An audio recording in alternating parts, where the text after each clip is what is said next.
আমরা মনে করি আগামী নির্বাচনটা ইতিহাসের সেরা নির্বাচন হতে হবে। এই জন্য সরকারের দায়িত্ব, নির্বাচন কমিশনের দায়িত্ব ইতিহাসের সেরা পরিবেশ তৈরি করা। যদি ইতিহাসের সেরা নির্বাচনী পরিবেশ তৈরি করা সম্ভবপর না হয়, সেক্ষেত্রে বাংলাদেশে আগামীতে ইতিহাসের সেরা নির্বাচন হবে না, বরং আগামী নির্বাচন সবথেকে চ্যালেঞ্জিং নির্বাচন হতে পারে। সর্বশেষ বলতে চাই, যেটি আমি এসে দেখছি গ্রামগঞ্জে, আমি শুনছি মানুষের কাছে, এবং আমার কাছে উচ্চ পর্যায় থেকে তথ্য রয়েছে।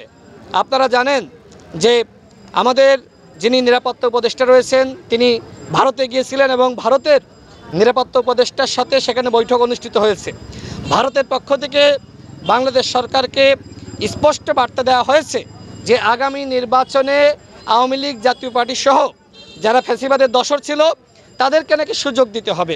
আমার স্পষ্ট কথা, যদি অন্তর্বর্তীকালীন সরকার আগামী নির্বাচনে আওয়ামী লীগকে সুযোগ দেয়, যদি জাতীয় পার্টি এবং 14 দলকে সুযোগ দেয়, তাহলে এদেশের জনগণ এই সরকারকে রাখবে না, এই সরকার গতিতে থাকতে পারবে না। আমি উচ্চ পর্যায় থেকে, আমি বলবো না যে কোন উচ্চ পর্যায় থেকে তথ্য পেয়েছি, সেখানে বলা হচ্ছে যে ভারতের পক্ষ থেকে বাংলাদেশ সরকারের কাছে দাবি করা হয়েছে যেটা আওয়ামী লীগের সাংগঠনিক কার্যক্রম নিষিদ্ধ হয়েছে, আওয়ামী লীগের নেতাদেরকে আগামী নির্বাচনে যাতে স্বতন্ত্রভাবে সুযোগ দেওয়া হয়। তার মানে প্ল্যানটাকার আওয়ামী লীগের পদধারী নেতারা আগামী নির্বাচনে অংশ নেওয়ার সুযোগ পাবে। এই প্ল্যানটা হলো ভারতের, রয়ের এবং আওয়ামী লীগের। আমরা এই প্ল্যান বাংলাদেশে বাস্তবায়ন হতে দিব না।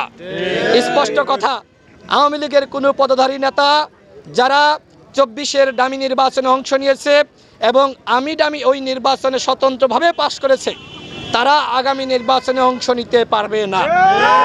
এই বিষয়ে আমি নিজে প্রধান নির্বাচন কমিশনারের সাথে বৈঠক করেছি, অন্যান্য নির্বাচন কমিশনারের কাছে স্মারকলিপি দেওয়া হয়েছে এবং তারা আমাদেরকে আশ্বস্ত করেছে যে যেহেতু আওয়ামী লীগের সাংগঠনিক কার্যক্রম নিষিদ্ধ, তো সেক্ষেত্রে আওয়ামী লীগের পদধারী নেতারা তারা কিভাবে অংশ নেবে? জনগণ তো তাদেরকে নির্বাচনে অংশ নেওয়ার সুযোগ দিবে না। আমাদের স্পষ্ট কথা, শুধুমাত্র কথার মধ্যেই সীমাবদ্ধ থাকলে হবে না।